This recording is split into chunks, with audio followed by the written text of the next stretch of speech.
Hi everybody, Dacob here. Welcome back to the Fragrant Bunker. Today we're going to do the top 5 perfumes for the month of July.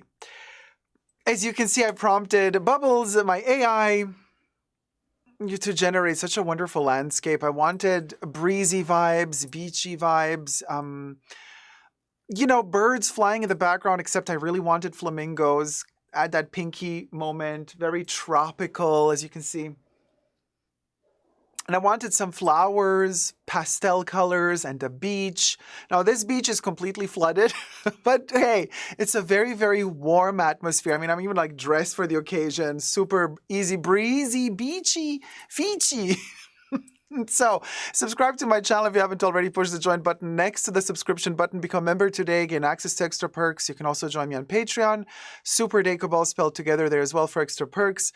Welcome, everybody. So, let's begin. Everything I say in this video is for entertainment purposes only, not rooted in truths or facts. Everything's alleged and just my opinion. Now, I'm thinking, okay, let's start with the breeziest one of them all. Technically, we should kind of, we would need to be in a forest for this one, but I think it can be kind of a sort of a fantasy forest within a beach, abandoned island in the middle of nowhere, and we're fantasizing about a silver forest, silver needles that are breezy and incensey. I mean, you guessed it. It's Bois d'Argent by Christian Dior, and this is the, what you might call it, eau de parfum concentration, not the eau de cologne, which used to be the first iteration of Bois d'Argent. Man, this thing is good. Piney vibes, although there's not pine needles in here. What we're talking about is dry silver, dry incense woods, soft, soft, soft, fluffy like a cloud, and it's all over the place, right? Breezy, clean, but sophisticated, combats in the heat, whatever could be a sweat moment. If you're feeling, overheating, you just kind of spray Bois d'Argent and it elevates you. It makes it more sophisticated, more elegant. I mean, from the Collection Privée range, which used to be called Collection Privée, and then they renamed it at Dior, then they renamed it to Maison Dior, then they renamed it back to Collection Privée. Of the Collection Privée, this is in the top 3 for me. So, Bois d'Argent, Au Noir, and believe it or not, New Look. Like, those are my 3 battle horses. Those are the 3 that I would always kind of have in my collection, really. Cologne Blanche used to be incredible when it was a cologne. Now is an eau de parfum. Still amazing, but we can do without, kind of. So this one, beautiful for the afternoon. Early afternoon and then afternoon. Going into evening, I just want to say maybe not really for the night, but it does make me feel happy. It makes me feel like I'm somewhere else. I don't know. Usually when summer comes in the northern hemisphere of the planet, we feel like, are we comfortable where we are? Some people maybe have the money or have holidays saved up at work and they can afford to kind of escape, in July and August, and because it's very hot usually in the northern hemisphere. So you're dreaming of a place like this, but not everybody, I mean, most people cannot afford it. So in a weird way, either because time doesn't permit or money doesn't permit. Okay, in my case, well, at the moment, time. Time is my enemy, more so than the money, although money is also always my enemy. But so a perfume like this offers me a much needed and a much welcomed escape in a month like July. Also August, but I smell Bois d'Argent and I am here, somewhere here, or in another place. But basically, it's about evasiveness in a good way, escapism at its best. Bois d'Argent really offers, I know Bois d'Argent is also not a cheapie, so technically also affording this is like kind of like a tiny holiday, like a staycation in a way, But then I think to myself, and this is why maybe it's girl math, but this is how I justify always purchase of perfumes that I love so much, the repurchase of perfumes that I love so much when I stock up, or like this one when I hunted down, secondhand pre-loved, because you can save a buck or two by doing so. But I maybe girl math here, but I'm always thinking, a perfume is like a staycation or a vacation, except because it can be really expensive, especially if it's kind of like a niche type of luxury vibe. So they're quite costly. But I feel like, well, I mean, yeah, technically one bottle of, 3-star, sometimes if you're lucky, 4-star hotel, one night is going to cost you this bottle. But then I think to myself, yeah, but this bottle is going to last me more than one night. And I'm that type of person. If I have to choose between having this, this is 125 mil, if I can have this to last me like a year and a half, or if I could have one night in a hotel, 3 or 4-star hotel, if I get a good deal and, that for this price you get one night at the hotel, I'm like, well, I would always choose Bois d'Argent over one night in a fancy hotel. Of course, you can also go to the Ritz in Paris in the Coco Suite, and you could spend $50,000 for one night. That's a whole other can of worms. Obviously, I'm not talking about that crazy level of pricing, but within that budget of like $200 to $400 a night type of luxury hotel, I would prefer this over that. So this is why July, I kind of go towards a Bois d'Argent because it makes me feel like, oh, it's worth the money. It's worth my vacation. Does that make any sense, or am I crazy here? Well, anyway, that's my number one. My number two, and let's compensate for the ginormous price that we've just spent on Bois d'Argent. Here's a beautiful one. It's a modern-day 80s Chypre, reminiscent of Mitsuko, but not a Guerlain. This one is a beauty in summer. It's so floral, breezy, fresh, clean. And it's the epitome of the 80s. Look at this beautiful bottle. This is Liz Claiborne, you guys. Liz Claiborne. And this is the Eau de Toilette. Yeah, this is the Eau de Toilette concentration. They still make it in this gorgeous bottle. And it still does have its oak moss. And you just lift. And we have glass in the middle there. Look at this beauty. Glass in the middle, and then it has plastic all around. Some people don't like this bottle. I adore. Oh, my God, the smell of it. Okay, first of all, no, and I love that the sprayer is also red. Everything is in pendant. You got to be careful with the lid though, because in the back here, you have this little triangle down there in plastic, and in the stopper, you have a cutout right down here is that cutout. So you can't just like turn the stopper whichever way you want when you're placing it back on top of the bottle. You always have to align properly the little pyramid down there, the triangle with the little dent. So it's one of the best perfumes from the 80s, and it's a cheapie nowadays. If you're lucky, you can get this 30 ml bottle for like 10 bucks, 15, not 50, $15, worth every penny. I adore Liz Claiborne. I love the breezy 80s vibes. Technically these existed in 3 colors, blue, yellow, and red. And in fact, this is how the packaging is, you see. Even this is so 80s. Oh, man, you can't go wrong with Liz Claiborne, really. And it is like Mitsuko from Guerlain was the first fruity Chypre with that peach accord in there. Of course, Mitsuko goes in a very different direction than this one, but this one also has the peach. It also has all of the characteristics of a Chypre, but made for the 80s with shoulder pads and a lot of powdery makeup in the air. So breezy, so clean and dry. It's a dry Chypre floral. I mean, I just have to. It just makes me so happy. Oh, no, this thing is on another level. I adore it, even in its current state and formulation. I think it's a masterpiece, and I have this in many of my videos. It is a little bit of a fingerprint magnet. This one is more for late afternoons, early evenings, or if you're going to go to an early dinner in July and you're sitting outside. I highly recommend wearing this if you're going to go for like frutti di mare, you know, little spaghetti. And then you got all of those little oysters and all of the little seashells and all of the little fruits of the sea with a little bit of marinara sauce. I mean, some tomato-esque, a bit of garlic as well. And then this to go a bit of wine, as you know, if you're of age and if you're allowed to, of course, and then you're kind of sipping and there's that breeze coming from the sea or from the ocean as you're sitting outside and dining with somebody special. I mean, it really is an incredible moment. And this one carries so well in summer. It just floats. The next one, if you're lucky, it can be a cheapie. Sometimes it's quite costly for whatever reason. This brand, I don't know why. I think they mass produced a smaller bottle, the 30 ml.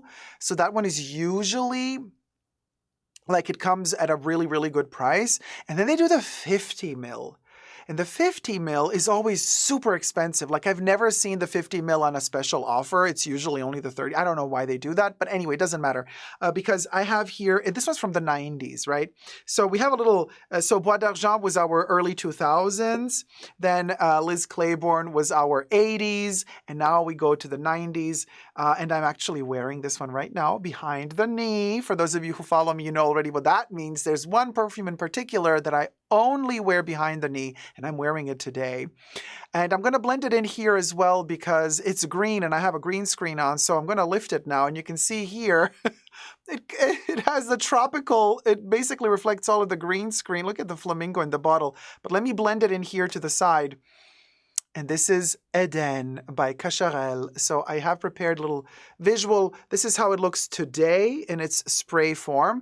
I have here a 90s OG formula in a sample, a splash 5 ml bottle. So cute. This is the box it comes in. Also, of course, the green screen makes it invisible, but you can kind of see the Eden popping up from time to time. The text at least. So let me see, maybe there it is. Eden, you see it? There it is. This is the Eau de Parfum Cacharel. So I dab it behind the knee, and I've dabbed it behind the knee actually shortly before I started filming the video. I get these gorgeous wafts of it. By the way, even in its current formulation, now this I adore even in its current formulation. When you first buy it, it's a little bit metallic. Give it some time, let it marinate with the oxygen, start using it. It's going to get much better and deeper. It is, like the name says, Eden, paradise. This literally, here we are. This is kind of the entrance to paradise. And then if we walk in this direction, then we get into the forests of paradise where we also encounter Bois d'Argent. But we have these fruits that are waiting for us in this paradise. And, you know, we're just Adam and Eve. There's nobody else there. So there's way too many fruits and flowers, and they're all starting to oversaturate. You know, they are very mature. They ripen, they over-ripen, and then they're borderline rotting. By the way, you can check out my review of Eden. I've talked about all of this in detail. But the fruits are overripe, but they're just not, they're still edible, but they're starting to overripen. And of course, this is a masterpiece of a perfume, also because it has tuberose in it. And it's a sickly, dark tuberose. I mean, this is one of the best perfumes of the 90s because it's very experimental, very ahead of its time. This is early 90s, and the first half of the 90s is my favorite time of the 90s. And everything after 1995, like including 1995, I adore. From 1996 onwards, it's all downhill for me. This little baby here is from the early 90s and mid-90s, actually. And Guicha made this one. The bottle is just divine. This is the spray version, so you know it has that stopper, but the splash had this little nipple type of vibe. And it is kind of a leaf. And then when you kind of flip it to the side, it's very thin. And also at the bottom, if you flip it like this, it really looks like a drop of water or like a teardrop. Look at that. I'm crying. Oh, bloop, and it falls right there where it should. Well, technically on the chest, you could handle this if you really have a strong nose, but if you spray too close to the nose, it's intoxicating. It's very intense. And these over-ripened fruits that are also slightly chemical. It is a synthetic perfume, and it doesn't shy away from the fact that it is synthetic. It plays with the notion of synthetic fruits and synthetic florals, given the technical advancements of the early 90s, so it does smell of the 90s, but in the best of way, very ahead of its time. And I want to say Cacharel, they don't release many perfumes, but when they do, they nail it. I mean, Alulu, Anais, Noah, Eden. Yes, I Am is even a good one. I like that one as the first one, not so much the flankers, but they really kind of go there. They're very daring. Cacharel is a very underestimated also house because one of, some of my favorite perfumes that I wear year round come from that era. Not from that era, come from that house. Sorry, I wanted to say era because I was thinking of the 90s. And I wanted to say, why do I wear something so heavy and overly ripe in summer? It's the best time of year for me to wear Eden because it just blooms and blossoms in the heat. It really works in the heat, but do not spray it up here. Don't spray too close to the nose. Just spray it behind the knee and let it slither up through your body to your nostrils. That's when it's best. When you have that distance from it, the correct distance from your nose, right? I kid you not. First of all, I'm not a big fan of people stopping on the streets. Oh, what perfume are you wearing? Like, I really don't like that. I don't. But something really tickles me about this one because a lot of people, they say, when you say Eden and they know perfumes, like, ooh, Eden, ooh, that's a little bit heavy, blah, blah, blah, right? So it tickles me because when I wear Eden behind the knee in summer, shorts, so it's kind of the skin is more open on the spot where I sprayed it projects so beautifully at a distance, and people really say, like, because they don't smell it close to you. So if they're close, I've had people tell me, there's something so good in the air. What is this? And I tell them, oh, if you're not too grossed out about it, you can smell behind my knee and it's probably that, and then sometimes people go like, what? And I'm like, I know. Anyway, TMI, right? But if they sniff closer to the knee, they're like, oh my God, it is that. It's a den, And then usually if people know it, then they say, wow, but usually a den doesn't smell this good. I'm like, it's the heat of the summer. It's the fact that it's way far away from the nose, but it is on a pulse point behind the knee. It just projects properly when you spray it there. The magic of perfumes and using perfumes and enjoying perfumes is also knowing how to dose them, you guys. Very important. Yes, the perfumes that we love, we tend to become a little bit anosmic to them, and then we kind of overspray, because we're like, I can't smell it on me anymore. And the more you spray, the less you smell it, but others are going to suffocate around you. So you got to know how to dose it right. And I also always say, go gentle on the dosage. That way you're going to smell it longer on yourself. Because if you exaggerate, if you OD with the sprayage after some time, because every day you have a tendency, you just bought a new perfume, you love it so much, you spray a little, and then the next day you're like, let me do 2 spritzes. Then the third day, let me do 3. And before you know it, 2 weeks have passed by and you're doing 30 sprays and you can't smell it anymore. That's because you overdo it. You get too excited about it. You're like a puppy that doesn't know yet how to control its instincts, and it eats as long as there's food in the puppy tray. It's going to keep eating, and then it's going to barf everything out. It doesn't know how to stop itself. You have to be disciplined with perfumes. You have to know how to say no to yourself. Rejection is the greatest aphrodisiac, right? As Dita would say, the Madonna Dita. So anyway, that's my number 3. My number 4. Oh, it's a beauty. And it had to be in this list. And I kind of warned you on my list for June that this one was going to be in July probably. And I have it in this pouch because it's a Chanel. We can't have a month without Chanel. And it is in this pouch because Chanel went really cheap on us and only gave, PR packages away with a pouch for this bottle. But if you're a sucker like I am, by the way, I'm not sponsored by any of these brands. I bought all of these perfumes myself. So if you're the loser like I am, who has to buy this overpriced shtick, as Chanel also is like, yeah, you sucker. You're going to pay more for this bottle than the regular 50 ml, and you're not going to get a pouch. You're welcome. Ugh. Anyway, Lena, so, IYKYK, but I love the bottle. It fits so beautifully in this gorgeous landscape. Check this out. It's kind of like a drop of water in this gorgeous paradise July vibe and atmosphere.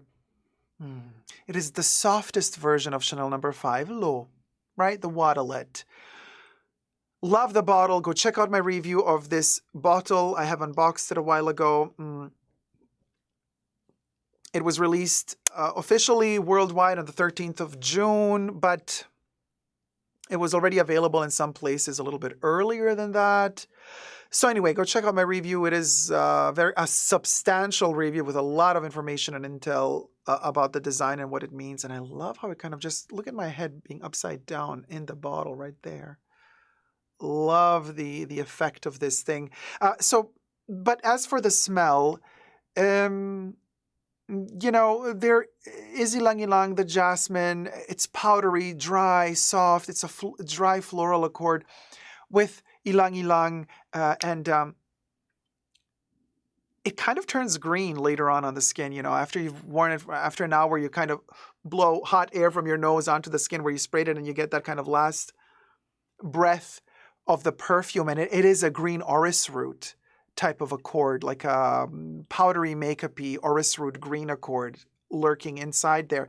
But in the top notes, what is so fascinating to me, I've been smelling it and smelling it, since I did my first review back in 2016, when L'Eau was first released, Olivier Polges, the nose behind it. It reminded me of something, and I just couldn't put my nose to it properly, as they say, until I hunted down a couple of years after 2016, the OG 2004 release of another perfume that Olivier Polges had his paws on, or his nose on, because he co-created it for Christian Dior, believe it or not. Yes, in the early 2000s, Olivier Polges is also credited for Dior Homme, another iris masterpiece, the OG. The other stuff that came later, less so. But he loves his iris and orris root, doesn't he? Well, he didn't just do Dior Homme, but with Dominique Ropion for Dior, he also did Pure Poison. This is a memory of Pure Poison, not the current travesty that Dior is selling, because that ain't Pure Poison. You buy the current version of Pure Poison, it's disgusting, in my humble opinion. I would never. No, I'm talking about the OG in the pearlescent bottle, the bottle that has all those layers to look through it, and it kind of, it's like iridescent with the purple, no, sorry, was it? Yes, with the purple ring and the white stopper. Adore it to bits, and I stocked up on that. I found somebody who was selling it dead stock. I bought all the bottles, and that's the OG formula, divine. Number 5 L'Eau is like Pure Poison minus the gardenia. Yeah, so beautiful. I love it, really. Wonderful, wonderful. Also, great opportunity in case you cannot find the OG Pure Poison. This is kind of like a little sister, like a near cousin of Pure Poison. And Pure Poison is a beautiful, beautiful fragrance. Sweet-ish. Not too sweet. This one isn't, right? This is its own thing. So either you add orris root to Pure Poison, or you take out the gardenia out of it. You add orris root to Pure Poison, take out the gardenia, you get kind of L'Eau, number 5 L'Eau. Isn't that fascinating? Oh, well, I guess it all stays in the family because Olivier did both of them, even though he's credited alone for doing this one, not credited alone for doing Pure Poison. Dominique Ropion, of course, had to do Pure Poison because he's the master of the white florals, after all, isn't he? I mean, he also did Carnal Flower. So this is my number 4. I bathe in this. I adore it. It's not long-lasting, and a lot of you are complaining that the longevity is not so good. Doesn't matter, you guys. Coco Chanel used to say when she was alive, she did very rare video, like television interviews. Back then, there was no video. TV, film, then projected, through TV. And she said, perfume doesn't have to be strong. And mind you, this is before IFRA regulations. It's not like she was trying to make us buy waterlets that don't smell of anything because her perfumes were watered down. No, no, no, no, no. Back in the 50s and 60s, her perfumes were intense. They were not watered down. Still, she would say in one of those interviews, a perfume can be something very delicate, very little, very subtle, something that you only smell once you spray it on, and then for 5 minutes it lingers around you, gives you a vibe, gives you a boost, sets the tone for your energy that day or in that instance. And then it can also fade. It doesn't matter. But a perfume can also be something very delicate, she said, and she accepted that. So the fact that this one is not the most delicate of Chanel perfumes, but on the delicate side, doesn't have huge longevity, doesn't matter. It doesn't make it any less special or beautiful. Sometimes something that lasts a short while can also be very beautiful. I think we have this tendency of erroneously always connecting prices of perfumes and perfumes with how long they last on the skin. If they don't last me 48 hours, then it's not worth the money. I find that quite vulgar, a definition, really, for if a perfume is worth it or not. Some perfumes are made to be delicate. Like a dandelion, when you blow it in the wind, it's gone. And some perfumes are meant to stick to you like flies to shet. To each their own, you see. There's a moment in time for everything. This is one of those moments that you savor in a fleeting instant. And that's the beauty of it. And I love carrying this little pebble around. And you see, I've used up quite a bit already. I love carrying it around and just respraying throughout the day. It's so beautiful. It lays so beautiful in the hand. Love it to bits. Number 5 is that fly that sticks to the shot in the best way possible. I kept the intense one for last. This one is, oh, by the way, so L'Eau I recommend all day, from like the moment you wake up into the night. Really, this is just your all over beauty, and you can also layer it with a lot of things. My number 5, this is beautiful in the heat of the night. And I recommend this one like after dinner. Like if you're going to do something after dinner, have a little cocktail after dinner, go to the club, or just have a little stroll on the beach, just the 2 of you, or the 3 of you. I mean, depends how kinky you get. And you want to emanate amber heat with a smidge of ambergris or ambergris in the middle of the night as it melts off your skin and emanates. And boy, is this thing a projection beast. And it also lasts, I mean, on my skin, almost 2 days. Yeah, it's intense. On clothes, forget about it. Even after you washed your clothes, it sticks, honey, sticks. My number 5, joy, joy, joy, joy, joy, and happiness in summer, in summer nights. Here it is, you guys. It is the new re-release of Gaultier by the Power of 2, and I do have a beautiful little 15 ml version as well, because they've released also a smaller travel size, which I always have with me. It's the Eau de Parfum. It's a 15 ml, and this is my batch code 31651 right over there. So yeah, this is the new formula. Well, the re-formula. You can go check out my review of this one. Because when they've reissued Gaultier by the Power of 2, they had a different formula. I did not like it at all. Then they went to redo it again. And then they came out with this. And this, to me, smells like the original from the early 2000s. And here we go again, back to this era, like Bois d'Argent. Oh, it is so beautiful, you guys. Now, this thing, look at that little pinky. I mean, for me, it's kind of pinkish, but for you guys, it's almost like gold brown. It is. It's an amber color, but it has a smidge of, well, red. Obviously, brown has red in it. But let's spray it on. I know it's on top of Liz Claiborne. Doesn't matter, because this thing eats up whatever you spray it on top of. Oh, my God. You know what?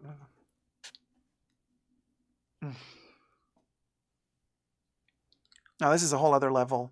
Of pleasure, of sensuality, in the heat of summer, those summer nights, you know how they can be. And this thing is just perfection.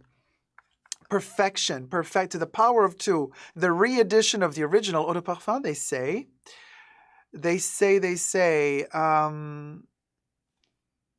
Somebody was saying on my channel just a couple of videos ago, they were saying, because I was complaining about a certain fragrance being made in Spain when it was usually made in France. And I was like, And somebody said, why don't, like, people are very, protective of their countries and patriotic in some ways.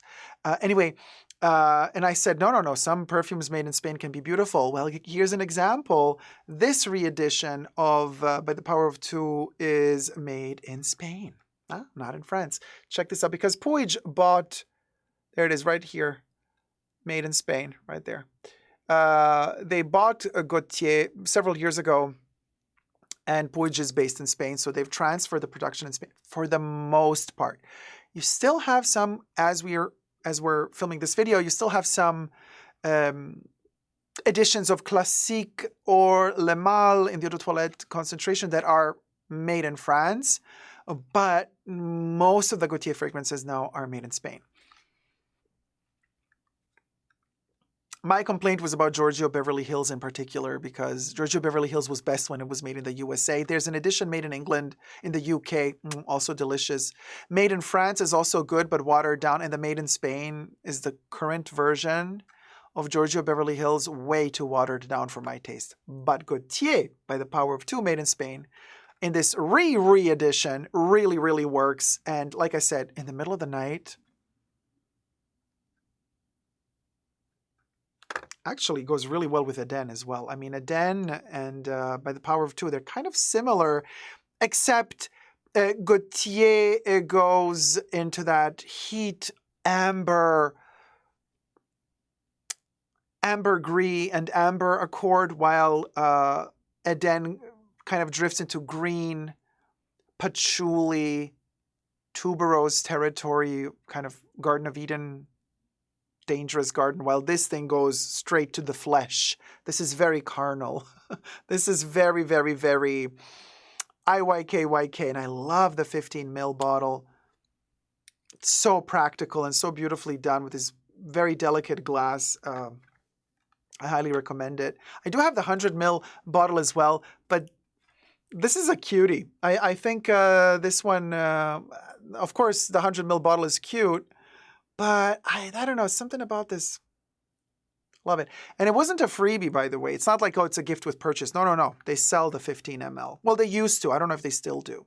So there you have it. That would be my top 5 perfumes for July. I hope you have a wonderful summer, everybody. And if you have enjoyed this video, thumb it up. Let me know your thoughts and prayers down below in the comment section. Also, let me know your favorites for this July. And until next time, subscribe, thumb up the video, and never give up on love. Love you loads. Bye.